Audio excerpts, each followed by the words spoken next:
जय हिंद दोस्तों, this is Harsh and आज की इस वीडियो के अंदर हम देखने जा रहे हैं बिजनेस मॉडल कैनवास क्या होता है, कैसे इसको स्ट्रक्चर किया जाता है, कैसे इसको पूरा प्रिपेयर किया जाता है।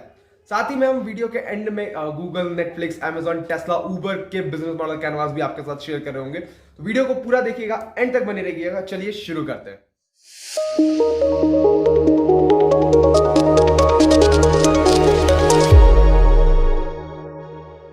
बिजनेस मॉडल कैनवास BMC ये एक छोटा सा सिंगल पेज डॉक्यूमेंट होता है जिसके अंदर आप अपने जो भी आपका बिजनेस मॉडल है, जो भी आपका बिजनेस प्लान है, इसके बारे में आप सारी चीज़ों को बहुत ही प्रिसाइजली डिस्क्राइब करते हैं। ये डॉक्यूमेंट जनरली लाइक जैसे आपके एम्प्लॉयज़ हैं, जो भी हायर पोजीशंस पे एम्प्लॉयज़ हैं, स्टेक होल्डर्स हैं, इनके साथ आप शेयर करने के लिए यूज़ करते हैं, just to discuss, like just to share कि एग्जैक्टली जो भी आपका भी बिजनेस मॉडल है वो क्या है, उसके अंदर क्या क्या रेवेन्यूज है, कैसे वो सारी चीज़ें एग्जीक्यूट कर रहे हैं एंड कहाँ कहाँ सेक्टर्स पे आपको ध्यान देना है। एंड सिंस इसका जो मेन पर्पस है कि ये सबसे अच्छी चीज़ इसके साथ है कि ये बहुत ज़्यादा छोटा है, सिंगल पेज डॉक्यूमेंट है। वहीं पे जैसे जितने भी अपने बाकी और प्रेजेंटेशन की चीज़ होती है, सपोज पिच डेक, ये काफ़ी ज़्यादा बड़े होते हैं साइज में, लाइक जनरली ये 15 से 20 पेजेस या और भी ज़्यादा बड़े हो सकते हैं, नियर अबाउट इतने ही। लाइक बाकी जितने भी डॉक्यूमेंट्स होते हैं काफ़ी ज़्यादा लेंदी होते हैं। वहीं इनके कंपेरिजन में जो हमारा BMC है, बिजनेस मॉडल कैनवास, ये एक सिंगल पेज डॉक्यूमेंट होता है, तो ये काफ़ी ज़्यादा शॉर्ट रहता है, किसी को एक वन गो में आपके आइडिया के बारे में पता चल सकता है एंड इसीलिए ये काफ़ी ज़्यादा यूज़ में किया जाता है। साथ ही में आजकल जितने भी लाइक जनरली जो बिजनेस मॉडल कॉम्पिटिशन्स या बिजनेस प्लान कॉम्पिटिशन्स हो रहे हैं या कहीं पे भी जो पिच कॉम्पिटिशन्स हो रहे हैं, वहाँ पे आपको जो अपनी एंट्रीज है उनके लिए आप BMCs का यूज़ कर रहे होते हैं। तो अगर आपका कोई स्टार्टअप है, अगर आपका कोई बिजनेस है, तो ये वीडियो ज़रूर आपके लिए बहुत यूज़फुल होने वाली है। तो BMC होता कैसा है? तो होता ये एक सिर्फ चार्ट है जिसके अंदर काफ़ी सारे अलग अलग सेक्शंस बने होते हैं, हर एक सेक्शन का अलग स्पेसिफिक रोल है।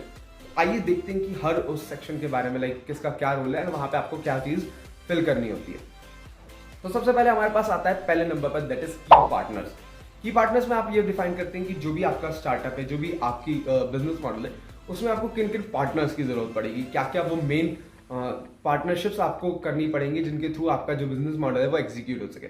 सो लेट्स से हम अगर बात करें ऊबर के बारे में, सो ऊबर को पार्टनरशिप करनी पड़ेगी गवर्नमेंट के साथ फॉर ऑल लाइसेंसिंग। ऊबर को पार्टनरशिप करनी होगी इंश्योरेंस कंपनीज के साथ। सो दीज आर समथिंग जो उसको की पार्टनर्स होंगे, तो इनके बारे में वो की पार्टनर्स के अंदर मेंशन करेंगे। सिमिलरली आपका जो बिजनेस मॉडल है उसके अंदर आपको किन चीज़ों के साथ पार्टनर करना होगा या क्या आपके पार्टनर्स रहेंगे, उसके बारे में आप बताएंगे। सेकंड वी हैव की एक्टिविटीज। की एक्टिविटीज में लाइक आपका जो भी आपका बिजनेस मॉडल है वो क्या मेन एक्टिविटीज परफॉर्म कर रहा होगा, उसके बारे में आप डिस्क्राइब करते हैं। सपोज कोई एक ई-कॉमर्स प्लेटफॉर्म है, तो सबसे ज़्यादा वो एक्टिविटीज़ ये कर रहा होगा कि यूजर से ऑर्डर्स ले रहा होगा, जो भी उनके प्रोवाइडर्स है उनसे उस प्रोडक्ट को लेके जहाँ कहीं पे भी उसको डिलीवर करना है उन तक पहुँचा रहा होगा। सो ये जो प्रोसेस है ये उसकी मेन एक्टिविटीज़ होंगी। इसी तरीके से आपका जो बिजनेस मॉडल है उसके अंदर जो भी आप मेन कुछ एक्टिविटीज़ आपकी टीम परफॉर्म कर रही होगी, जो भी आपका पूरा बिजनेस परफॉर्म कर रहा होगा, आप उन एक्टिविटीज़ को की एक्टिविटीज़ के अंदर डिस्क्राइब करते हैं।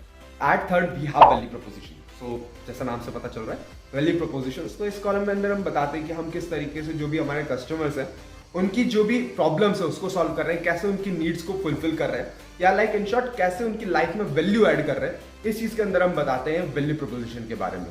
नंबर 4 से पहले बात करते हैं नंबर 5 कस्टमर सेगमेंट के बारे में। तो कस्टमर सेगमेंट में आपको डिस्क्राइब भी करना होता है कि जो भी आपके कस्टमर्स है, यूजर्स है, ऑडियंस है, वो किन किन अलग अलग सेगमेंट्स में डिवाइडेड होगी। सपोज हम फिर से अगर ऊबर का एग्जांपल लें, तो ऊबर में हमारे पास दो तरीके के कस्टमर सेगमेंट्स होंगे। फर्स्ट वन इज कि जो हमारे पास जो टैक्सी ड्राइवर्स या कैब ड्राइवर्स होंगे वो, प्लस वो यूजर्स जिनको कैब्स की जरूरत है। तो ये दो अलग अलग तरीके के हमारे पास यहाँ पे कस्टमर सेगमेंट मिलते हैं। तो इसी तरीके से जो भी आपका बिजनेस मॉडल है उसके अंदर किस तरीके से आपके कस्टमर्स रहेंगे, इस चीज को आप कस्टमर सेगमेंट के अंदर बताते हैं। Back to number 4 customer relationship. इस सेक्शन में आप ये डिस्क्राइब करते हैं कि लाइक जो भी आपके कस्टमर सेगमेंट में ऑडियंस है उससे आपके क्या रिलेशन रहने वाले हैं, वो आपसे क्या एक्सपेक्ट कर रहे हैं, आप उनसे क्या एक्सपेक्ट कर रहे हैं, इस चीज को आप वहां पे बहुत अच्छे तरीके से डिस्क्राइब करते हैं या मेंशन करते हैं। सो जो भी आपके ऑडियंस है उसके इन शॉर्ट आपका जो भी नेटवर्क रहने वाला है, रिलेशन रहने वाला है, उस चीज को आप कस्टमर रिलेशनशिप में मेंशन करेंगे। नेक्स्ट वी हैव की रिसोर्सेस। जो भी आपका बिजनेस मॉडल है उसके अंदर आपको किन रिसोर्सेज की जरूरत रहने वाली है, सबसे मेजर तौर पे आप इस चीज को वहां पे मेंशन करते हैं। Suppose we have some SaaS platform, तो अब इसमें क्या क्या की रिसोर्सेज होंगे। सबसे पहले तो वो प्लेटफॉर्म जो भी बनने वाला है वो प्लेटफॉर्म रहेगा उनका एक रिसोर्स। दूसरी चीज वो जहां कहीं पे भी डिप्लॉय होगा तो सो क्लाउड सर्विस और वो रहेगी उनकी की रिसोर्स। सो इस तरीके से जो भी आपके बिजनेस मॉडल में की रिसोर्सेस है आप उनको मेंशन करते हैं। At number 7 we have channel. तो जो हमारे पास कस्टमर सेगमेंट या जो हमारी ऑडियंस है उस तक हम कैसे पहुंचने वाले हैं, इस चीज को हम डिस्क्राइब करते हैं चैनल्स के अंदर। इस टर्म्स में हम वैल्यूज को किस तरीके से पहुंचा रहे हैं इसकी बात नहीं कर रहे होंगे, अदरवाइज हम उनको कैसे मार्केटिंग के पर्सपेक्टिव से उन तक कैसे पहुंच रहे हैं इस चीज को वहां पे डिस्क्राइब करेंगे कि जो भी हमारी ऑडियंस है उस तक हम कैसे रीच आउट करने वाले हैं। तो वो टीवी एड्स हो सकते हैं, वो अलग अलग तरीके के एडवर्टीजमेंट्स हो सकते हैं, जो भी मीडिया मार्केटिंग एंड सारी तरीके की चीजें जिस भी मेथड से आप उन तक पहुंचने वाले हैं वो सारी चीजों को आप इसके अंदर डिस्क्राइब करेंगे।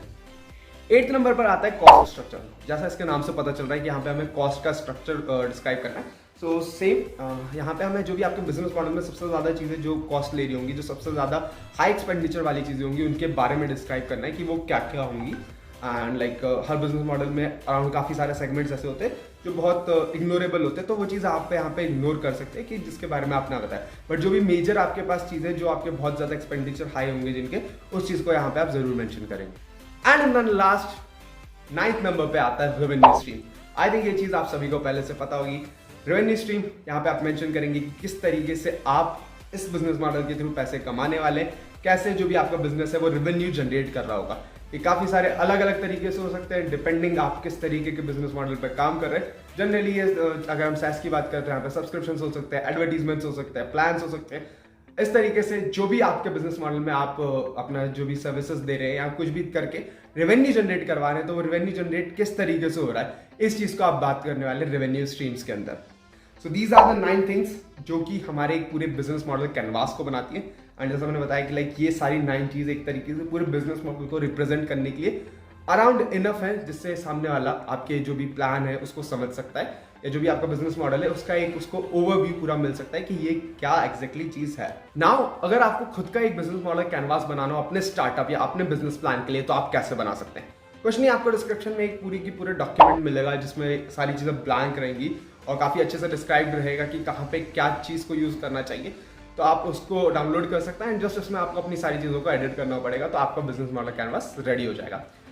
अब बात करते हैं कि आपको कंफ्यूजन आएंगे कैसे कहाँ पे क्या लिखना है। स्टिल हमने वीडियो में तो बताया, but they are not perfectly कि आपको समझ आना है। तो उसी चीज को दूर करने के लिए हमने डिस्क्रिप्शन में ही आपको काफी सारे अच्छे और resources like Google, Amazon, Netflix, Tesla, ऐसी तरीके की काफी सारी बड़ी कंपनीज के जो भी बिजनेस मॉडल कैनवास है वो आपको डिस्क्रिप्शन में दे रखे हैं, तो आप उनको रेफरेंस के तौर पे ले सकते हैं, ताकि जब भी आप अपना बिजनेस मॉडल कैनवास बना रहे हो तो आपको कोई दिक्कत ना है। अंदर थिंग इज ये बिजनेस मॉडल कैनवास हमने नहीं डिजाइन करे हैं, ना ही उन कंपनीज के ओरिजिनल है। ये काफ़ी सारे लोग जिन्होंने इसके ऊपर केस स्टडीज करी है, इन कंपनीज के ऊपर केस स्टडी करी है, उनने अपनी रिसर्च के दौरान प्रिपेयर करे। So they are still useful for you. So I hope आपको ये वीडियो काफ़ी अच्छी तो नहीं लगी होगी, शायद पढ़ाई वाली वीडियोस अच्छी नहीं लगती है, स्टिल आपके लिए वीडियो हेल्पफुल रही हो। एंड इसी तरीके से जैसे हमने आज BMC बिजनेस मॉडल कैनवास के बारे में बात करी, इसी तरीके से कस्टमर जर्नी कैनवास, स्वॉट एनालिसिस, प्रोडक्ट विजन बोर्ड और काफ़ी सारी अलग अलग तरीके की चीज़ें होती हैं। सो इफ़ यू वांट कि हम और ऐसे टॉपिक्स के ऊपर वीडियोस बनाएं, then do let us know in the comment. Plus अगर आपको किसी भी तरीके की दिक्कत आ रही है या सेम चीज़ में अगर आपको किसी भी तरीके का कन्फ्यूजन है, तो आप ज़रूर कमेंट सेक्शन में पूछ सकते हैं।